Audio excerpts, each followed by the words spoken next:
Welcome back, shop rats. Today we're back on the 413 426 project. We're gonna look at some valve guides and see exactly what kind of shape they're in. We're gonna show you how to measure the guides, and we're gonna clean them up a little bit, and well, we're just gonna do some stuff. So don't go away. We'll see you in 5 seconds. Watch as we transform junk into polished metal miracles. This is My Cars Shop. Did you miss me? I'm back. One of the things that I wanted to do is I'm still making the plan and determining what's going to need to be spent and what parts I'm going to use and that kind of stuff. And if you've watched the other 6 or 8 episodes on this engine project, I've already said that a bunch, but we've got a whole bunch of new people around, so it bears repeating. So what we're going to do is use a little tool that I picked up. These aren't very expensive, but little what do you want to call it? A little hole gauge. That's what it's called. It says right on there. If I'd read, even though it was upside down, I was able to read that. We're going to use a little hole gauge and a micrometer to check these, but the first thing we want to do is pull off some valve seals and shoot our eyeballs down in there and clean them up a little bit and, well, see what we got. So I've got a whole set of engine cleaning brushes I've had for a long time, and I thought this is a good place to start. We'll just take a little carb spray or brake clean and, well, why am I telling you? Well, just do it. You'll see it when I do it. So let's spray a little of that in there. As far as we know, these heads have not been done at all.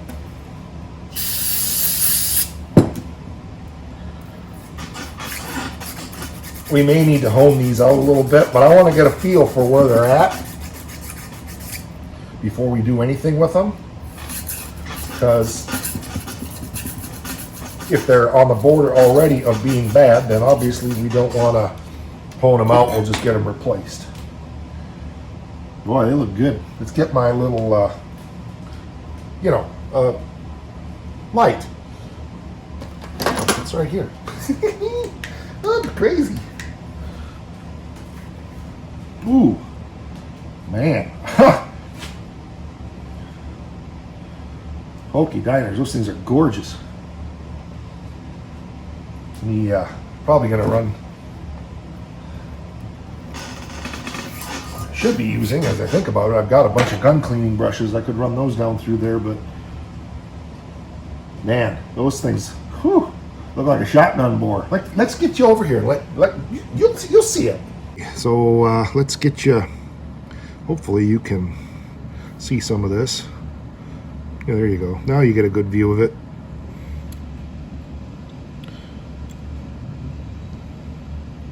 So yeah, it's hard to get a real good view, but they look good. So let's go do the other 6 and see what we got.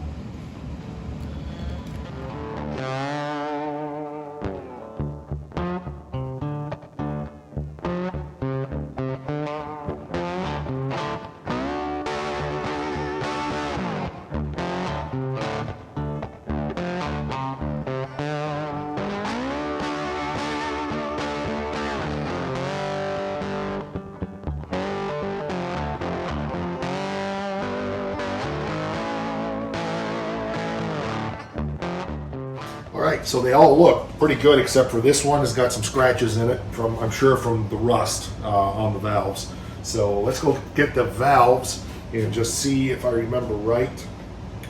Yeah, I know which valve is which because I decided to not pop the valve seals off because that helps me know which valves are which, because I cleaned up 2 of them, so I know those 2 went here. So I'll be able to determine which valve is which. As part of the reason I kept them in order in the cardboard was so that I would know which ones came from where, so we could look at things. This valve, oh yeah. Yep, I can definitely see why that one's scratched. This valve had a lot of rust on it. Ooh, that valve we may have to replace some valves. Boy, I didn't look at the rest of the valves after we did the episode when I cleaned those couple up. That may cause me to rethink. Now that one looks okay. That one looks okay. I think that one actually is okay.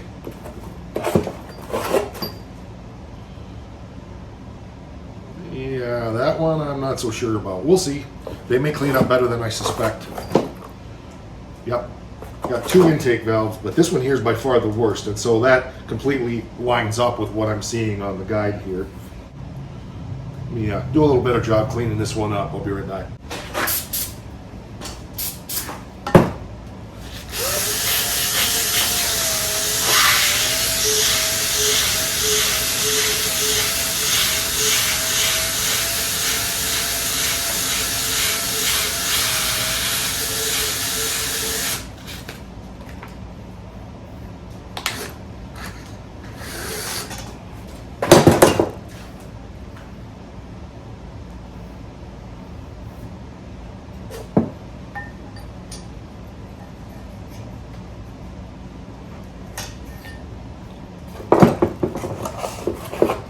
Let's try a good valve in there and see what that feels like.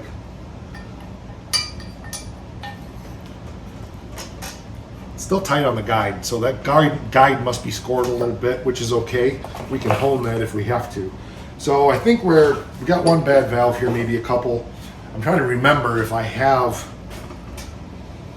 sold off most of my extra big block heads quite a few years ago. I know I have buckets of valve springs upstairs. I have to dig and see if I have any valves or not, but if I have to buy a valve or two, it's no big deal. Just measuring the intake valve.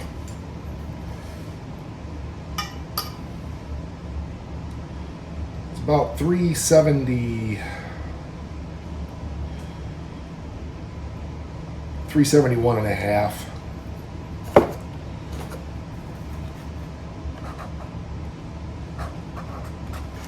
So 3715. And now here's how we do these snap gauge things. So you take your snap gauge, zoom up here so you can see it. And focus on that, hopefully. Yeah, okay. And this thing, it's not a snap gauge, but this little ball gauge or hole gauge, you got a little thing down here you turn, and then that makes this top open up. You see how that's mushrooming up like that? I don't want to go too far with it, but so that's how they work. And so we're going to go over here to the hole and put that in the same guide that valve came out of.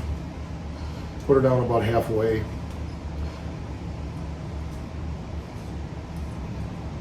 There we go. Don't like to get too carried away, but I want it to be snug. Now I know that these guides are still a little dirty and that they need a little work and a little honing and so forth, but you don't want them tight, but you want them snug.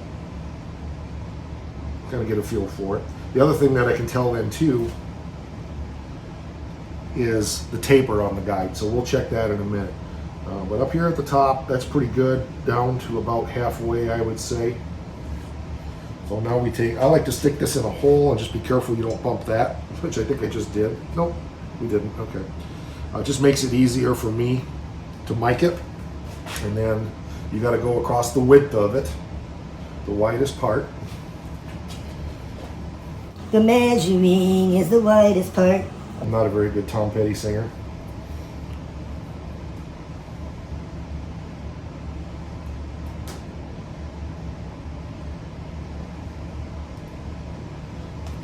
That's pretty good there, I think. A little snug. Okay, that's good. And that is just shy of, it's 0.374. So that's and that's a little dirty. So we can run a hone through that. Now I need to look up the spec and see exactly what the tolerance is, but I also need to check the taper here. So let's do that real quick. So what I'm doing is I know that the top of the guide is 374. Let's see what it is down here. It's definitely loose, and that makes sense because the valves can tend to do this and the bottom of the guides wear as the valves go up and down and stuff like that. So sometimes they even become worn like this so that they're tighter in the middle because the valve is doing this in there. But let's tighten this one up a little bit and see where we're at on the bottom end of the guide. It's not much. Up there, I would say. Oh, I wasn't in there. That's why. I kept thinking, man, that's awful loose there. Okay, there we go. That's good. Well, my micrometer is very likely off a little bit. It's not been calibrated in all the years I've owned it, but as long as it's consistent, that's all. Because I'm really looking at valve stem to valve guide clearance.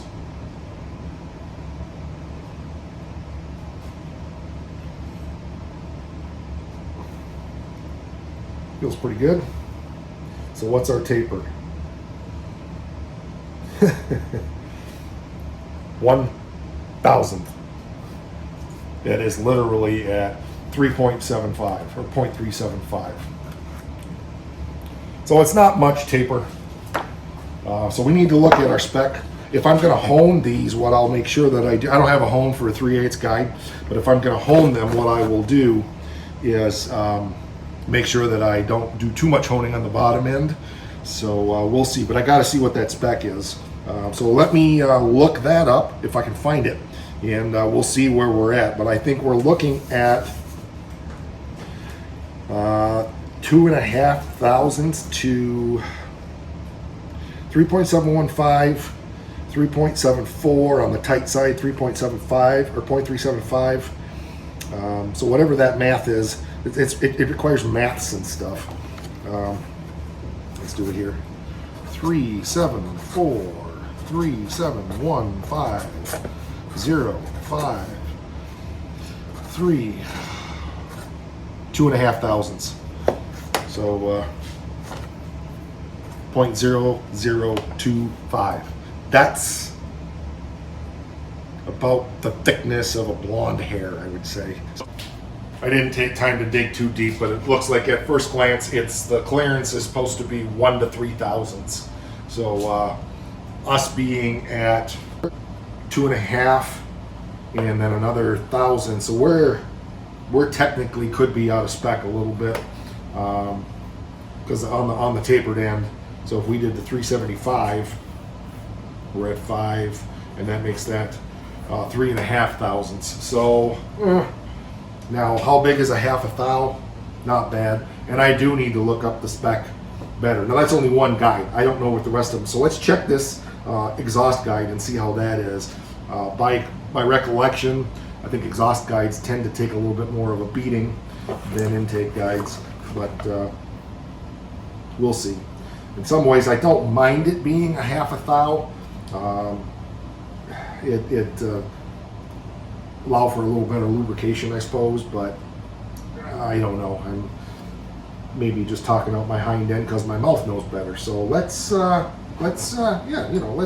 measure. Okay, so we're looking at 371 there, and I didn't check these, up and down for taper there themselves. But let's measure this one on the upper end. There we go. About like watching grass grow, isn't it? 3, oh, that's much tighter. That surprises me. 371, 2. So 372. So that was a little tighter on the top end. Guess it made a liar out of me, didn't it? So 3.71 on the valve, 3.72, no. 0.3. It's like, that ain't right.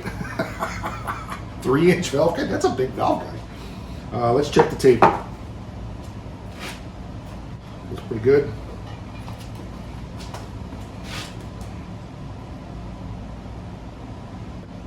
That's a little bit on the so the taper on that one is the same as the other one, 3.74. Sorry, 3.74 or 0.374. So that's got about 2 thousandths. So not bad. That makes us at 3 thousandths clearance. So it's right at the top end of the spec there on that one. I'm going to do more research on that. I'm sure that Ed from Ed's Machines watching. He can give me some pointers. I'll ask my buddy Joe over on the Just Mopar Joe channel what his thoughts are on that as well. My feeling is we can probably get away with 3.5 thousandths, and that will allow for a little bit more oiling on the valve stem, but we don't want the valves in there rattling, obviously. So if they get too far out, what happens is the valve head doesn't seat against the seat properly. So they need to be pretty tight. But if I feel here, if this wasn't going to be a high performance engine, I wouldn't even be questioning it. I'd just run it. Yeah, I got a little bit of stem wobble. It's not bad. Well, 1.5 to 2 thousandths, I would say. Maybe up to 3. Stick this one in there.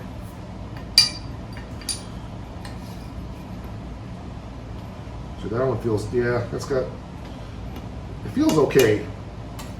All right, real quickly, I'm going to go through and just get a quick cursory glance at the rest of these, and I'll be right back.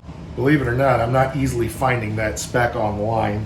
So I'm going to go do something real quick that's an old school way of checking these. It's called the wiggle test.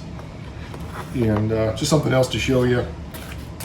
Like I said, for where these are at right now, other than the valve that's got real bad rust on the stem, and I don't know where the rest of these are going to clean up, but if this was just a stock application, I'd run it. I wouldn't even hesitate about this. Clean the valves up, grind the seats, and good to go. But we're putting a pretty big cam in this, so I want to be extra careful about that. So anyway, the old wiggle test is you can put the valve in and wiggle it, which I was doing, get a feel for it. But the old school way of doing this, and this is a little bit cold, is to put oil on the valve stem and see how much wiggle you still have. Because that's what the whole point of that clearance in there is, to allow oil. So, will a couple mil of oil take away some of that wiggle? And the answer to that is, it does. So,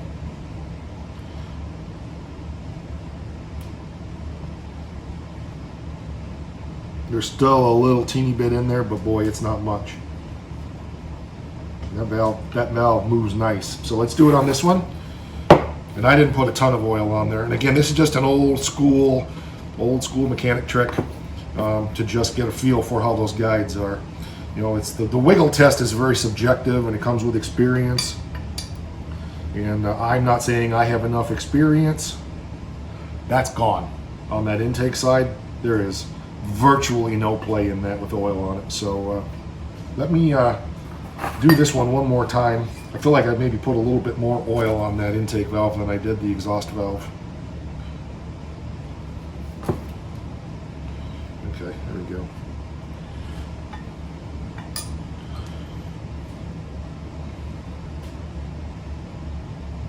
Yeah, there's still just ever so slightly amount of play. So there you go.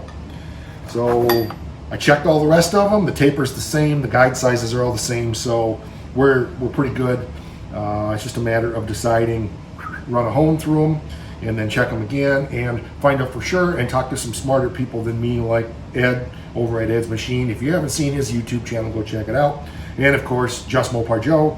Also, the Dodge Whisperer can answer this question for me, so I'll probably message him as well and just get some real world experience from guys who do this a lot more than I do. So there you go. One thing to mention with these hole guides is don't leave them extended, because these are little springs. So make sure when you put them away, you take all the tension back off of that little thing. It's just a wedge that goes into this spring steel, and you definitely don't want to stretch that out, because then they won't work right in the future. And then the second thing that you guys kind of know, and that I'm not real good about, like, cleaning up because of time and so forth, but one thing I really try to do a good job about is my precision measuring tools. I do try to make sure I put those back in the toolbox so that they don't knock on the floor. One thing that I had mentioned on the video that hasn't come out yet when I'm filming this, because I filmed it 2 weeks ago, but one thing that I mentioned was you can knurl valve guides. And I'll explain that to you just a little bit. So basically what knurling a guide is basically threading it, moving that material around, and then remachining it to the right diameter so that your valve stem to valve guide clearance is the way it's supposed to be. The issue with doing that is the guides don't last nearly as long, but it does get you some miles. And for just as an example, I know that the heads on my 68, those are ported J heads. I don't think they have the 202s in there. I think I've got the 194s in it. But that set had new guides in it. But the previous set of heads, I had a set of truck heads on that motor first, and they are. I don't remember if they had the 194s or the 188 intakes. Doesn't matter. Those guides were knurled in that, and I drove that for. I said in the last video it was 5 years, but it was more than that because I drove it around quite a bit while I was still building it, testing stuff out. We used to take it out down in the country roads and do blasts with it and have fun with it to check out suspension stuff. And so 7 years probably on that motor. Now, it wasn't like I was putting thousands of miles on that motor every year, but those heads were still fine, and I think maybe they're upstairs now that I think about it. I was thinking I put them on something else, but no, they're upstairs. But anyway, it'd be curious to go pull those apart and see how those guides are now. But never gave me a problem with that high lift cam in that dark for the 7 years. So you got to remember that the context, as we've said on so many other episodes, we're not drag racing every single weekend, making 20 or whatever passes a weekend, 30 passes. We're not putting tons of miles on these cars where we're, outputting 20, 15, or 30,000 miles a year on it. Some of these cars that I have, the GTS I had on the road this year, I probably only put 20 miles on that car all summer. They were hard miles, don't get me wrong, because you've seen the videos, and if you see out in front of my house still, even though it's mid-December, early December I should say, there's still big black marks out there, so they're not easy miles. But again, the context of what we're doing, if I knurled these guides and I got 10 years out of this motor before the valve guides got loose, so what? I mean, the price to put guides in is pretty significant, and I can knurl the guides myself. So just saying, I like saving money as long as it's in the context of the project. It's just a different way of thinking. It's how to do things wrong the right way, maybe, or something like that. I don't know. But if I was building a car that I was going to be taking down the drag strip every single weekend, running 10, 20, 30 passes a weekend or more, no way we would be doing things completely differently. So just try to understand my thinking in this, my engineering mind, and my as a certified mechanic, the way I look at things. And yes, I still do have some of my mechanic certifications, even though I haven't professionally turned wrenches in close to 30 years. But my background and so forth is, what will work in the real world versus the list of what has to be, absolutely must be done, and this is the only way it can be done. So I just looked, and I'm going to put it here somewhere, at the prices that I got from our local machine shop to do this whole engine project. And if I have to replace the guides, it's $15 a guide. So we're looking at $230 just in valve guides. I think it was $30 a seat if we have to replace seats, plus just $250 to grind the valves and the seats and clean them all up and do that. So you can see quickly that you could get $1,500 in a set of heads pretty quick. Maybe not. Well, yeah, probably. If you had to replace all the seats, all the guides, all the valves, I mean, oh yeah, you'd have a couple grand in them easy. So I'm always looking for ways to cut cost. I was just talking with Just Mopar Joe. We were just texting back and forth because I asked him, he didn't know the spec off the top of his head, but he did mention that Uncle Tony's Garage, which is a channel that I watch once in a while. I can't watch everything. There's so much stuff going on, but one of the things Uncle Tony's Garage suggested is doing oil on the valves like that, putting your finger over the valve hole and pulling the valve and seeing if you get some suction. And his rule of thumb is if that works, you're good to go. Hey, that works, then great. I've never done that before. I've heard of that. I've never done it. I've taken you through what I do, so we all have a different way of doing things. All right, that's going to do it for this one. I appreciate you watching. Check us out over on the Face thing. Check us out over on Instagram. She loves us, and she does the cookie thing. You've heard me say that before. We're here on the You Think, so like, subscribe, share the channel, and share the videos on all your social media platforms. That would be outstanding. Help the channel grow. If you're enjoying it, that means other people will enjoy it too. Oh yeah.